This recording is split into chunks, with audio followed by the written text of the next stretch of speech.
En la isla de Benidorm, bueno, el islote que hay en Benidorm está arrancado artificialmente de la costa. De una zona, enfrente mismo se ve el corte perfectamente lineal, donde encaja perfectamente la isla. Se llama Puig de Campana, o Puig Campana. E incluso se han hecho pruebas y muestran que todavía irradia radiación artificial en la zona del corte y el islote también. Mucha gente se ha roto la cabeza de preguntarse cómo, cuándo, por qué se arrancó ese islote. Y no han llegado a la solución. Ya en mi blog, ayer puse yo la solución. Y en este vídeo quiero informarles más detenidamente sobre ese milagro, que efectivamente fue un milagro. Una vez Jesucristo, en el Evangelio de Mateo, en el capítulo 21, versículos 21 y 22, dijo que si alguien tuviera fe muy pequeña, como un grano de mostaza, pequeñísimo, podría decir a una montaña: álzate y arrójate al mar, y la montaña te obedecerá. Y sigue diciendo Jesucristo, porque nada le será imposible a la persona que tenga fe. O sea, cualquier cosa que la persona haga o diga, con fe se realiza. O sea, no hay nada imposible. Nada. Por eso hay apóstoles, Jesucristo, profetas antes de Jesucristo, que podían hacer milagros inverosímiles. Resucitar muertos también. Curar todo tipo de enfermedades. O sea, pueden hacer todo, sin límite. Y se podrá hacer en el futuro de igual manera. Volviendo al islote arrancado de la zona Puig Campana, ya digo, en Benidorm, en la costa de Benidorm, pues en el año 56, un apóstol llamado Pablo, o Saulo de Tarso, si leen esto en la carta a los romanos, creo que está en el capítulo 15, versículo 24, creo. Exactamente, creo que es. Pues habla de que va a hacer un viaje a España, inevitablemente. Lo repite 2 veces.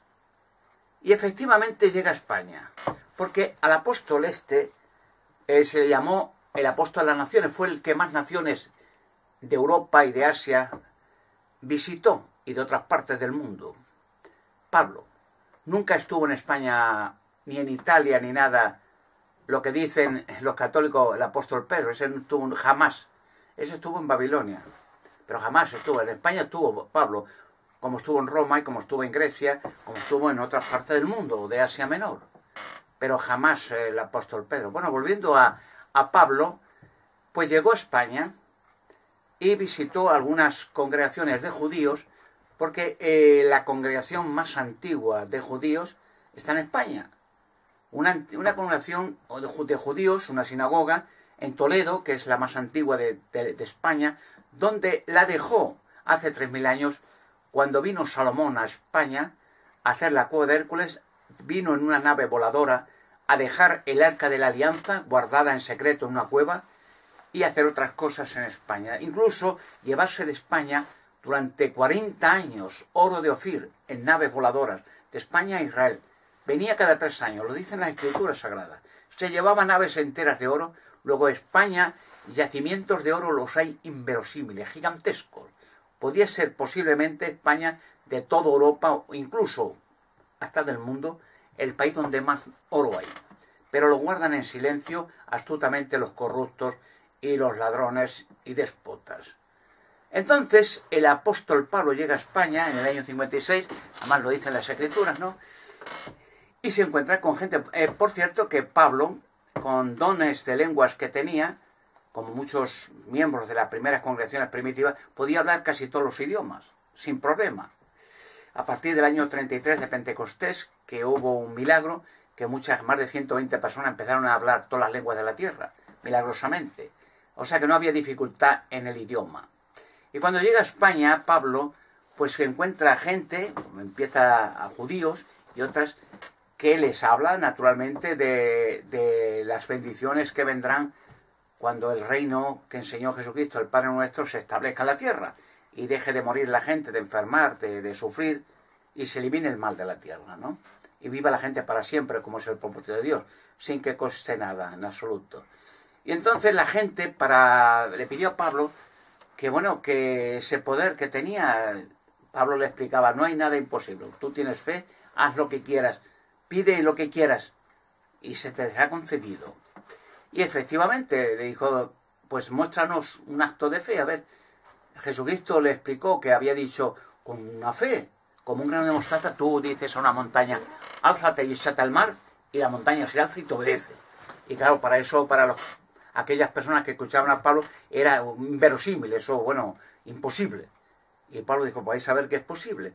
Y allí en esa zona, en Puy de Campana, ¿no?, estaba Pablo con un barco que estaba visitando aquellas congregaciones de judíos, pues dijo, efectivamente, mirad. Y entonces dio una orden a ese trozo de montaña, álzate, obedece, échate al mar.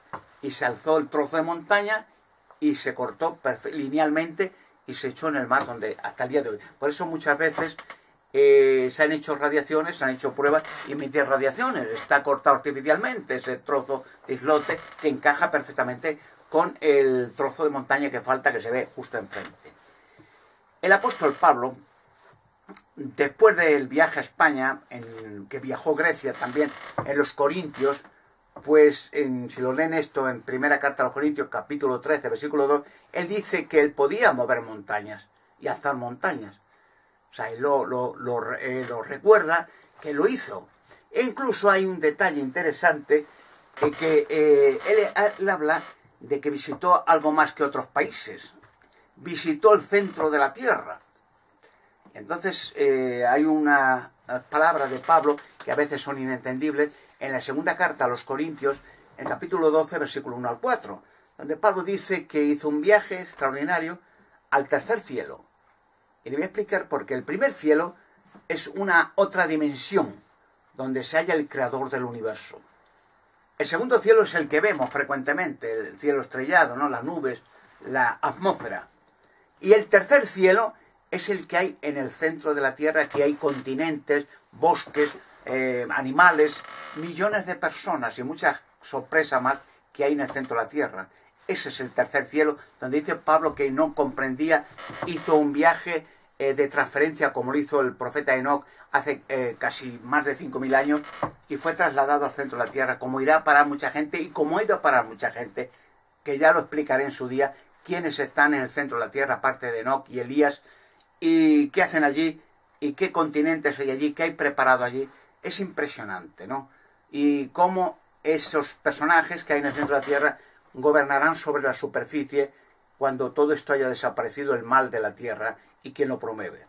Entonces Pablo dice en esa segunda carta a los Corintios, capítulo 12, versículo 1 al 4, que hizo un viaje extraordinario al tercer cielo, pero que le dijeron en el centro de la tierra que no dijera nada, que no era para el tiempo de que la gente revelase esas cosas, sino que él fue sencillamente, como era un apóstol dedicado a visitar el mundo, pues allí también había gente, y Pablo fue allí también a hablar de lo que iba a suceder en el futuro en toda la tierra, la liberación del mal, de la muerte, de las enfermedades, del dolor y del satanismo.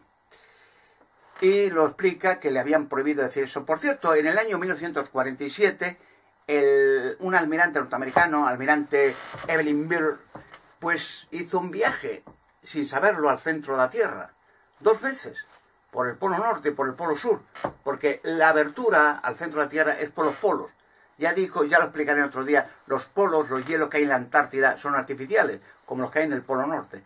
Es como digamos ideogramas o hologramas. No existe en realidad, sino es una protección para aquellas zonas, para que queden limpias de contaminación y de ciudades, para que habiten los sobrevivientes cuando se destruya el sistema de cosas ya pronto en el futuro. Entonces el almirante Beer igual habló con Enoc y con Elías y mucha gente más, vio gente perfecta o ciudades limpias, y lo explica él. y le dijeron tanto en el centro de la Tierra que no dijera nada, y el gobierno norteamericano en el año 47, justo cuando el estrellamiento de dos ovnis en Roswell, que ya todo eso va relacionado unas cosas con otras, también le dijeron al almirante Byrd que no dijera nada.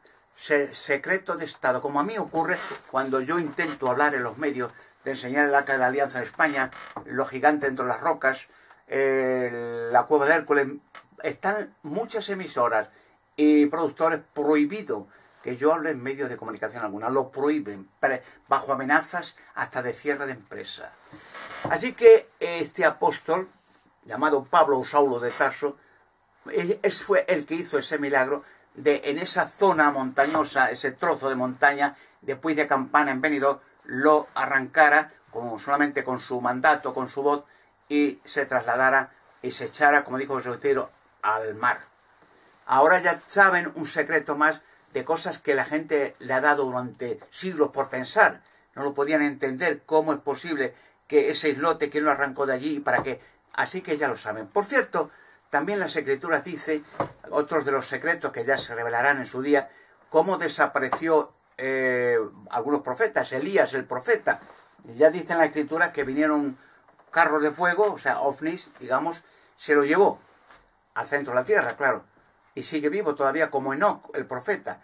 Y por eso en las Escrituras Sagradas, si leen en el libro de Malaquías, en el capítulo 4, versículos 5 y 6, donde dice proféticamente que Elías volverá a la tierra de nuevo, para que no se destruya la tierra ni a las personas, sino que la venida de este profeta y lo que va a hacer y lo que está haciendo sea una posibilidad de que mucha gente no sea destruida debido a la contaminación, la maldad, las guerras y el poder que ya tiene el ser humano de destruir el planeta con él mismo dentro.